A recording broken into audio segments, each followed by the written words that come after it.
भवतु सहनौ भुनक्तु सह वीर्यङ्करवावहै तेजस्विनावधीतमस्तु मा विद्विषावहै।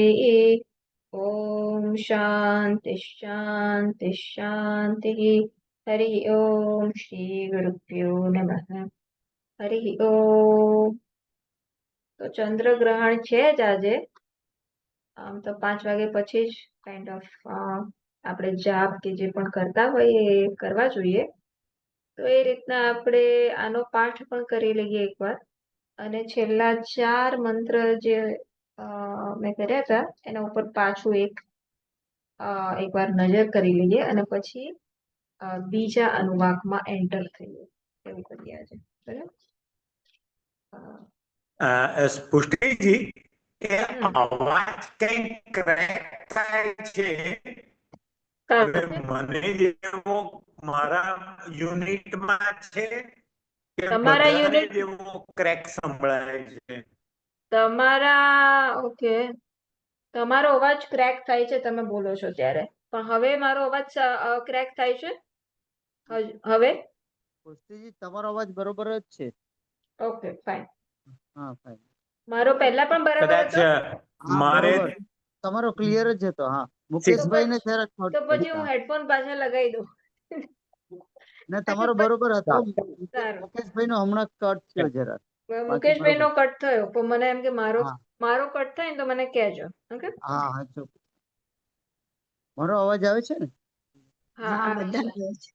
ઓકે ઓકે હા હા કારણ કે સારું મારા તો આપણે ઇયરફોન છે. હા બરોબર આવે છે તો આપણે ચેન્ટ કરીશું.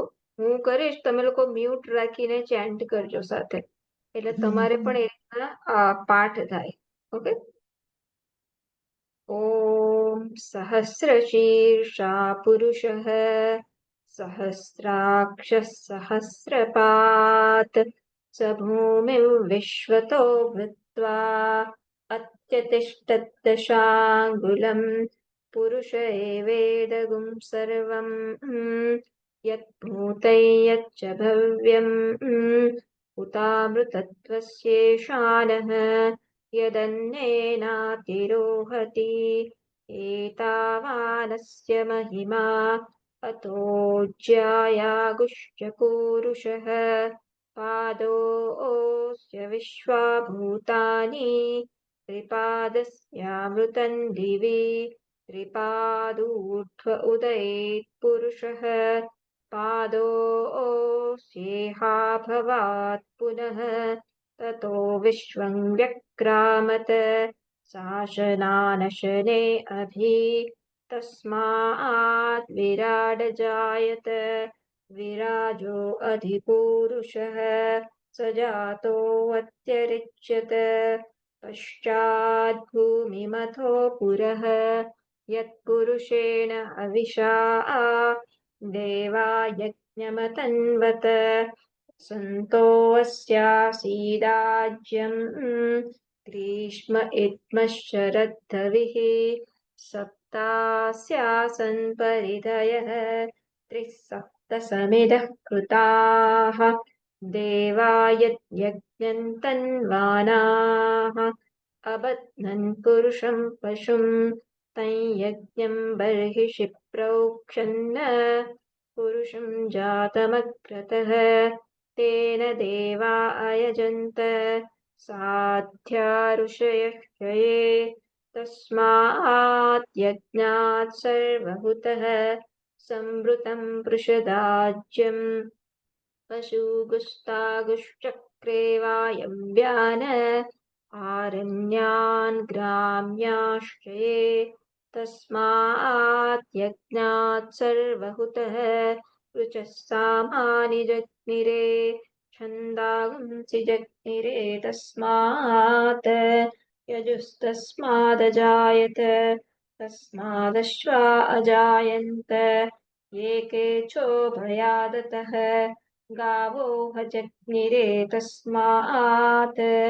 तस्माज्जाता अजावयः यत्पुरुषं व्यदधुः पतिता व्यकल्पयन् मुखं किमस्य कौ बाहू का भूरूपा तस्मादावुच्येते ब्राह्मणोऽस्य मुखमासीत् बाहुराजन्यः कृतः ऊरु तदस्य यद्वैश्यः पद्भ्यागुं शूद्रो अजायत चन्द्रमा मनसो जातः चक्षो सूर्यो अजायत मुखादिन्द्रश्चाग्निश्च प्राणाद्वायुरजायत नाभ्यासीदन्तरिक्षम् शीर्ष्णो द्यौ समवर्तत पद्भ्यां भूमिर्दिशश्रोत्रात्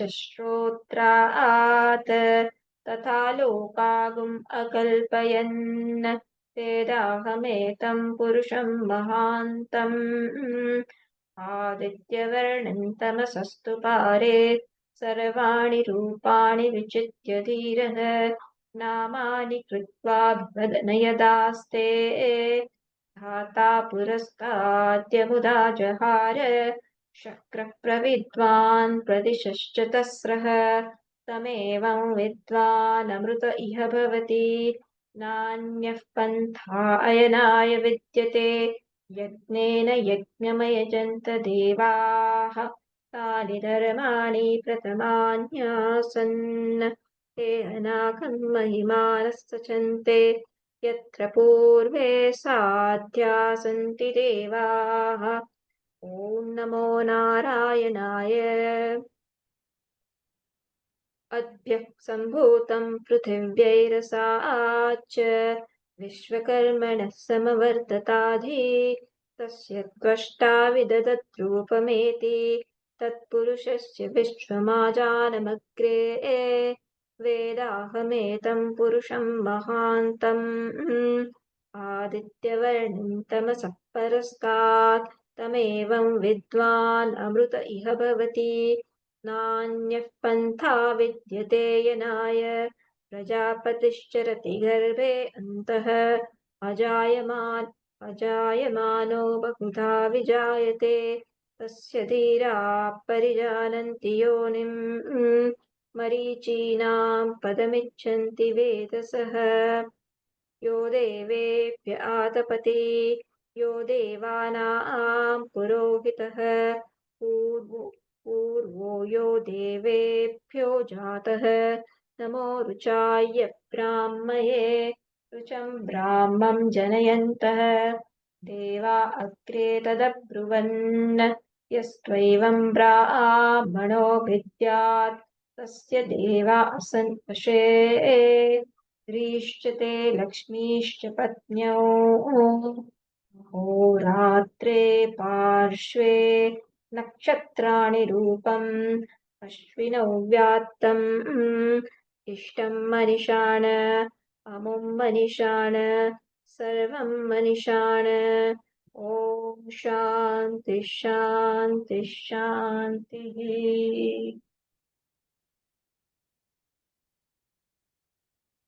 ઓકે તો આપણે અહીંયાથી જોઈશું કે કેવી રીતના સર્જનની પ્રક્રિયા યજ્ઞના રૂપમાં આપણે જોયું તેમ અત્યાર સુધી જોયું એમ યજ્ઞની રૂપમાં આ સર્જનની પ્રક્રિયા દેખાડવામાં આવી રહી છે ઈશ્વરના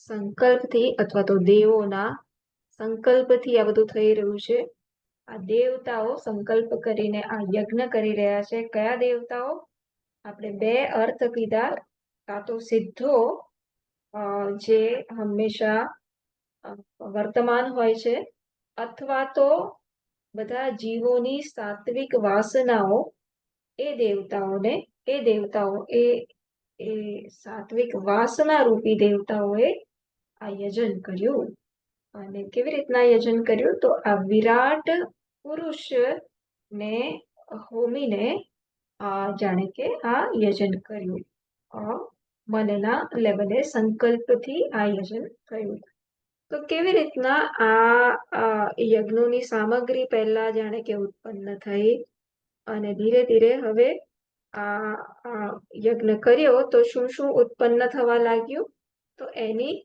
વાત ચાલી રહી છે કે જ્યારે વિરાટ પુરુષને હોમ્યો ત્યારે શું બધું બહાર આવ્યું અને આ વિરાટ પુરુષ કેવો છે એ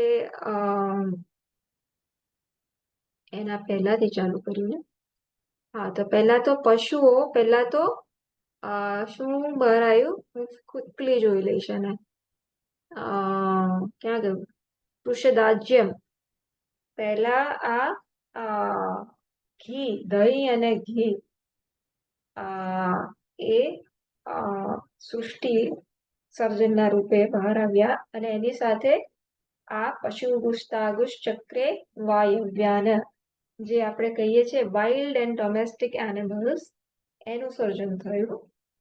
કારણ કે કેમ? કારણ કે જીવન જરૂરિયાતની વસ્તુઓ પહેલા એનું સર્જન થયું. તો એ જમાનામાં બધાને પશુઓ ખૂબ ઉપયોગી હતા. પશુઓથી જ ખેતી થાય ને અન્ય ઘણી બધી પશુઓથી આપણે ગાયનું દૂધ આપણે લઈએ છીએ. એ રીતના આપણું પણ પોષણ એ પશુઓથી જ થતું હતું, અને ટ્રાન્સપોર્ટેશન વગેરેમાં પણ આ પશુઓની જરૂર પડે. તો એ રીતના પહેલા જીવન જરૂરિયાત આ પશુઓનું સર્જન થયું. પછી શું સર્જન થયું? તો આ વેદોનું સર્જનની વાત કરે છે. રુચ સામાન્ય જગ્નિરે છંદાગુંસી જગ્નિરે યજુસ્તસ્માદ જાયત. પછી આ ઘોડા અને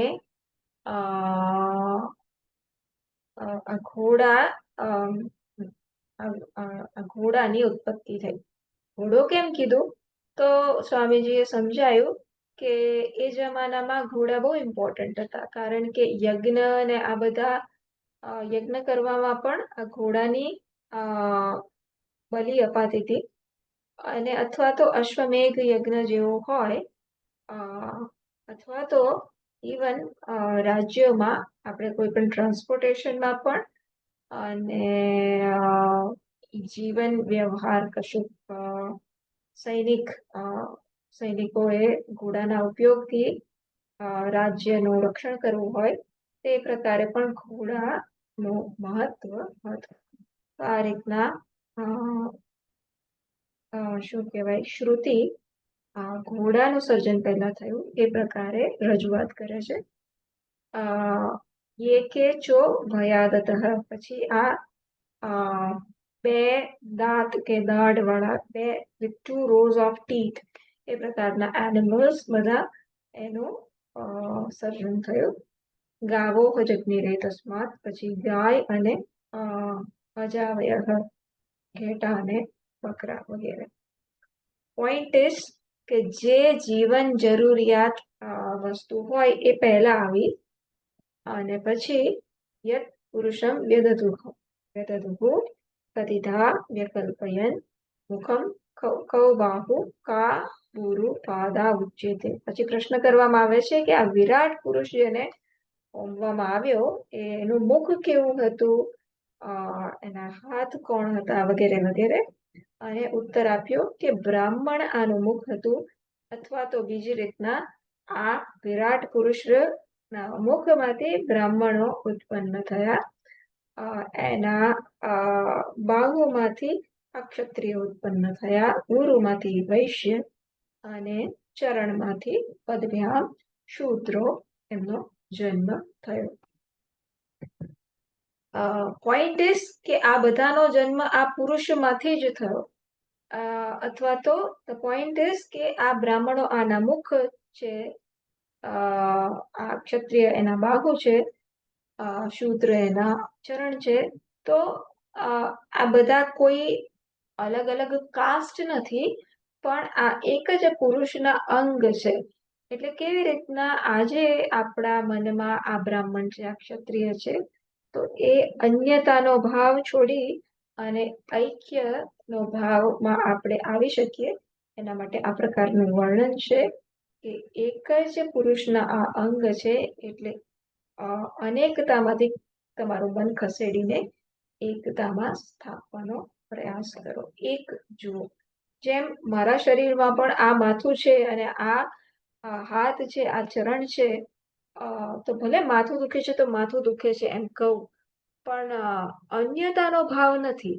મારો હાથ એવું નથી કહેતો છો ને માથું દુખે, હું શું કરાવવા મારો હાથ આટલો એફર્ટ કરીને આમ આમ માથું દબાવું, એવું કોઈ દિવસ નથી કહેતું. કેવી રીતના ઐક્યનો ભાવ હોય છે. ભલે અંગો અલગ છે, પણ એક જ એન્ટિટીના આ બધા અંગો છે. એ કેવું આમ ઇન્ટિમેટલી, એ કેવું આપણે આમ શું કહેવાય, એકદમ એ કેવું અનુભવીએ છીએ આપણે એકદમ નજીકથી, નિકટતાથી. એ પ્રકારે આપણે આ વસ્તુને પણ આનો શું કહેવાય, એકનોલેજ કરી શકીએ કે આ કેવી રીતના આ એક જ વિરાટ પુરુષના અંગ છે. અને તો આ હું અને તું, આ મ્યુચ્યુઅલ એક્સક્લુઝન જે આપણે કરતા હોઈએ છીએ, એમાંથી આપણે બહાર આવીએ. ખબર નહીં અત્યારે મારે જવાનું છે ક્યાંક, પણ એકદમ એક વિચાર આવ્યો કે કરીએ છે ને SC ST આ બધા પ્રોબ્લેમ્સ આપણે ઊભા કરીએ છીએ ને, કે આ લોકોને રિઝર્વેશન કોટા અને રિઝર્વેશન કોટા ના હોય એ પ્રકારના બધા આપણા બાળકો મહેનત કરી અને એન્જિનિયરિંગની સીટ ઉપર આવે, અથવા તો એ એન્જિનિયરિંગની સીટ માટે આપણે ફાઇટ કરવાની હોય આપણા બાળકોએ, અને પેલું રિઝર્વેશન કોટામાં એ લોકોને ઘણો બધો શું કહેવાય કે આરામથી એ લોકોને ચાન્સ મળી જતા હોય, અને આપણા બાળકોને સારા માર્ક્સ છતાં એ લોકોને ચેલેન્જ થઈ જતું હોય છે એ સીટ મળવાની. તો કેવું થાય છે, બાળકોને પણ કેવું થાય છે અને મા બાપને પણ કેવું થાય છે. અને ત્યાં અન્યતાની લાગણી આવે છે કે નહીં? ત્યાં આપણને દ્વેષ થાય છે. આપણે દ્વેષથી ઉપર આવી ગયા છે.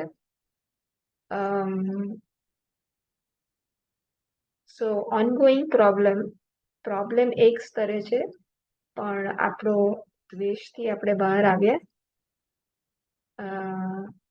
દ્વેષથી કેવી રીતના બહાર આવી શકીએ? તો આ વિરાટ પુરુષના ધ્યાનથી કે સમજીએ કે એનું જે તત્વ છે, એક જ વિરાટ પુરુષના આ બધા અલગ અલગ અંગો છે. દ્વેષ ક્યારે જન્મશે, કેમ જન્મે છે? કારણ કે I am too much focused on the personality. હું બહુ જ ઉપાધિ સાથે બહુ મારું તાદાત્મ્ય છે કે આ મારો બાળક અને આ હું, એને આટલી મહેનત કરી, આ હું, આ પછી થાય છે આ મારો બાળક, અને પછી થાય છે એને કેટલી મહેનત કરી, એટલે પછી આ મારો બાળક વિશેષ, અને પેલું એટલે પછી આ બધું હું અને તું, અથવા તો સાચું અને ખોટું, એના ઉપર આપણે જે ભાર મૂકીએ છીએ એ આવતું જાય છે. સો હા, આ બધા એક વિરાટ પુરુષના અંગ છે. ઐક્ય જોવાનો પ્રયાસ કરીએ કે આ ઓનગોઈંગ ઇસ્યુ છે, છતાં પણ ઐક્ય જોવાનો હું પ્રયાસ કરું. પછી 14મા શ્લોકથી શું કર્યું? ઓકે, તો હવે જીવોને જરૂરિયાતની બધી સામગ્રી કે જરૂરિયાતના બધા સાધન, પશુઓનું નિર્માણ થયું. જીવો માટેના લોક, જ્યાં રહીને એ જીવન જીવશે અથવા તો ભોગ ભોગવશે, એ બ્રહ્માંડની રચના થઈ. પછી જીવો જ્યાં ભોગ ભોગવશે, એ ભોગ ભોગવવા માટેનું સાધન એટલે કે આ શરીર, તો જુદા જુદા પ્રકારના શરીરની ઉત્પત્તિ થઈ, અને એ પ્રકારે આનું વર્ણન થયું, જુદા શરીરનું વર્ણન થયું. આમ તો ગાય, ઘોડા એક્સેટ્રા એ રીતના જુદા જુદા શરીરનું જ વર્ણન થયું, સાધન પણ થયું, અને એ પ્રકારના બધા જીવોના શરીર પણ ઉત્પન્ન થાય. નેક્સ્ટ શું આવે છે? તો ચલો, જીવો ઉત્પન્ન તો થયા, પણ એકલા જીવો એમને ઉત્પન્ન થઈ જાય તો શું થાય? આપણે રોડ ઉપર હોઈએ, ટ્રાફિક હોય, પણ ટ્રાફિક પોલીસ ના હોય તો શું થાય? એક્સિડન્ટ થાય, કેઓસ થાય, બધા રેડ લાઇટ ઓળંગે તો બીજું શું કરવું પડે? દેવતાઓનું ક્રિએશન, દેવતાઓનું સર્જન કરવું પડે. અને માટે એ 14મા શ્લોકમાં હવે દેવતાઓની ઉત્પત્તિનું વર્ણન એમણે કર્યું કે કેવી રીતના ચંદ્રમા મનમાંથી, કોના મનમાંથી? આ વિરાટ પુરુષના મનમાંથી આ ચંદ્રમા ઉત્પન્ન થયા અને એમના આંખોમાંથી, એમના ચક્ષુમાંથી આ સૂર્ય દેવ ઉત્પન્ન થયા, મુખમાંથી આ અગ્નિદેવ પ્રગટ્યા અને એમના પ્રાણમાંથી આ વાયુ પ્રગટ્યા. તો કેવી રીતના આ દેવતા રૂપે પણ આ ઈશ્વર જ આ દેવતા રૂપે પ્રગટેલા છે કે અભિવ્યક્ત થઈ રહેલા છે એની ચર્ચા કરી. પછી 15માં પછી કેવી રીતના 3 લોકની ઉત્પત્તિ થઈ એની ચર્ચા કરી. ભૂહુ ભુવઃ સુવઃ, સ્વર્ગ, ધરતી અને અંતરિક્ષ, આ બધા કેવી રીતના એની ઉત્પત્તિ થઈ એની વાત કરી. એટલે ધીરે ધીરે આપણી નજર ઉત્પત્તિ થઈ એટલે આપણે કેવી રીતના ઉત્પત્તિ થઈ પાછું આપણે લઈ આવવાનું કે કેવી રીતના આપણે સુષુપ્તિમાંથી જાગ્રતમાં ઉત્પત્તિ થાય છે કે આપણો હું કેવી રીતના વ્યાપે છે એવી રીતના ઉત્પત્તિ થઈ. બરાબર? વ્યક્તમાંથી અવ્યક્તમાંથી વ્યક્ત થઈ રહ્યું છે અથવા તો અવ્યક્તમાંથી વ્યક્ત થઈ રહ્યું છે એટલે શું? એ ચૈતન્ય એ ધીરે ધીરે વ્યાપી રહ્યો છે. તો એવી રીતના જ આ 3 લોકની ઉત્પત્તિ થઈ. જ્યારે આ વર્ણન થાય છે તો કેવું આપણું મગજ પણ ત્યાં એનું વિઝ્યુઅલાઇઝેશન કરે છે કે હા હવે ધરતી ઉત્પન્ન થઈ, અંતરિક્ષ ઉત્પન્ન થયું, સ્વર્ગ ઉત્પન્ન થયું. વિઝ્યુઅલાઇઝેશન થાય છે ત્યારે શું થાય છે? આપણો હું, આપણું કોન્શિયસનેસ જે આપણે કહીએ છીએ, આપણું જે અસ્તિત્વ છે એનો વ્યાપ થાય છે કે નહીં? ત્યાં સુધી ઇવન ઇન વિઝ્યુઅલાઇઝેશન એ વ્યાપે છે કે નહીં? એવી રીતના આ 3 લોકની ઉત્પત્તિ થઈ. તો અહીં આ પ્રકારે વિરાટ પુરુષનું વર્ણન સમાપ્ત થાય છે. ત્યાં આગળ 15મા શ્લોકમાં કે મંત્રમાં 15મા મંત્રમાં વિરાટ પુરુષના વર્ણન સમાપ્ત થાય છે. અને